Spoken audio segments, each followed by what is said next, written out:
بسم الله الرحمن الرحيم. السلام عليكم ورحمة الله وبركاته. دادوينها ريجي بوتي ملك ستود جوكتان واندين سلامية ولا ليا وحان جعليننا ديدين لقايبتانو فكر كيغا سياسادات ويردا نغسو غاريسا مدحتويدا ee ku saabsan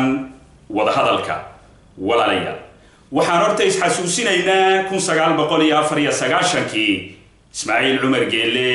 iyo talisku inay la galeen wada hadal jabhadii fruudka kuna heshiiyeen waxyaabo badan laakiin ay noqotay maanta hal bacaad lagu lisay sidoo kale waxaan isxasuusinaynaa 2001 in taliska Ismaaciil Cumar Geelle uu la galay jabhadii uu hogaaminayay Allah u naxariistay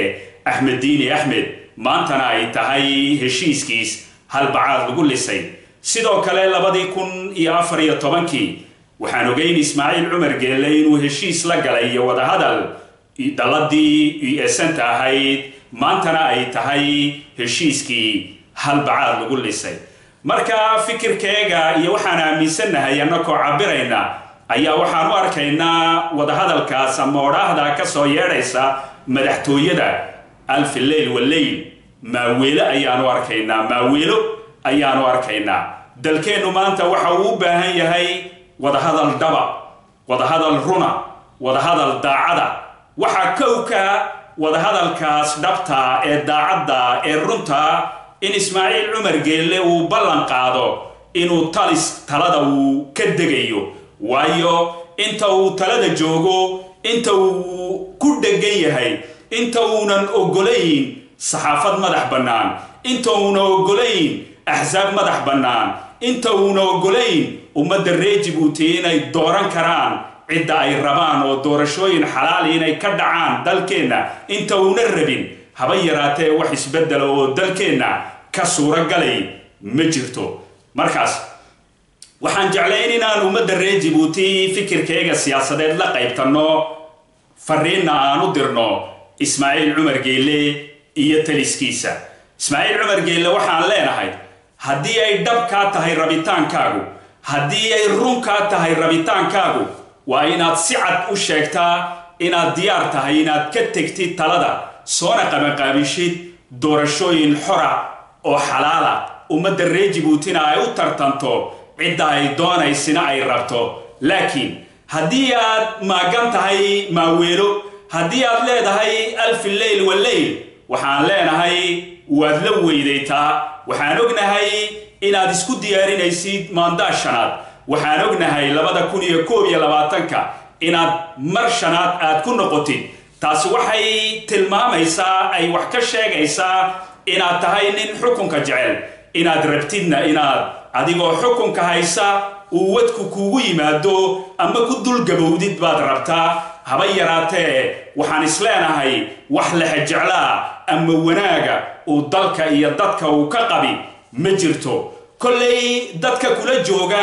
ciday doonta ha noqoto siday doonaan ha kula shaqeeyaan ama xukuumad ha noqdaan ama inta kugu hareeraysan ee kula talisa ha noqdaan ama qaabka hay-adaha dawliga ee kula jooga ee dalkeena ka shaqeeya ha noqdaan kolleyba cidiba kuma dhiiranayso inay runta kuu sheegto inay kuu tilmaamto xaqa inay wanaaga kuu sheegto ay ku tidhaahdo xukunka oo lagu dhego oo xoog lagu haysta dalalka wuxuu dhaxalsiiyaa burbur iyo baaba'e isdiyaari oo ka teg cidiba runtii kuma odhanayso laakiin annagaa ku odhanayna waayo annagu xaqaan ku hadlaynaa runta ayaan ku hadlaynaa waxaa tahay nin walaalkaya waxaa tahay nin dalka ayaa tahay wanaaggaan kuu tilmaamaynaa walaalnimada ayaan kuu tilmaamaynaa waxaan kuu tilmaamaynaa Soomaaliya wixii ka dhacay waxaan kuu tilmaamaynaa Yamanta wixii ka dhacay waxaan kuu tilmaamaynaa Ethiopia wixii ka dhacay waxaan kuu tilmaamaynaa Masar wixii ka dhacay Tunisia wixii ka dhacay Burkina Faso wixii ka dhacay Libya wixii ka dhacay Bulgaria wixii ka dhacay Georgia wixii ka dhacay Ukraine wixii ka dhacay Hungary wixii ka dhacay runtii koobi kari mayno dalal badan oo niman madaxi ay xoog ku haysteen waxa ku dhahaateen kugula talinayni waxa weeyi wada hadal runa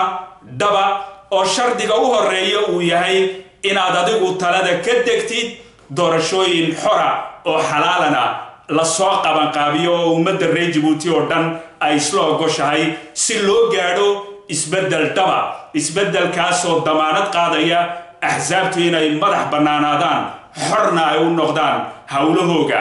isbeddelkaa oo damaanad qaadaya xurriyatal qowl idaacadda keliya journaalka keliya ee dalka ka jiri inay wariyayaashoodu ay madax bannaanaadaan oo wax alla wixii ay qorayaan ama ay ka hadlayaan ay ka hadlaan saxaafaddana in madax bannaani la siiyo in wixii heshiisyo dalkeennu lala soo galay fruud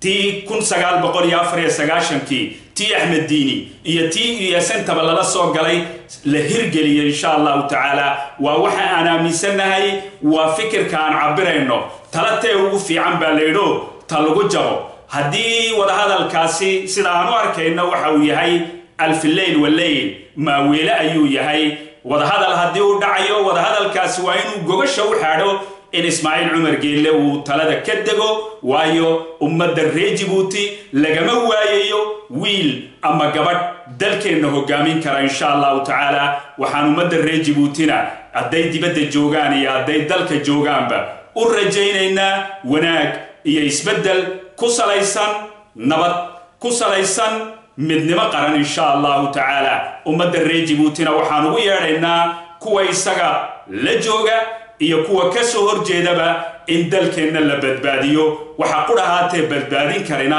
waa isbeddel iyo Ismaaciil Cumar Geelle oo talada isku diyaariya sidoo uu uga degi lahaa insha Allah taala jamhuuriyadda Djibouti ha noolaato shacabka reer Djiboutina ha noolaadaan wassalaamu calaykum wa rahmatullahi wa barakaatuh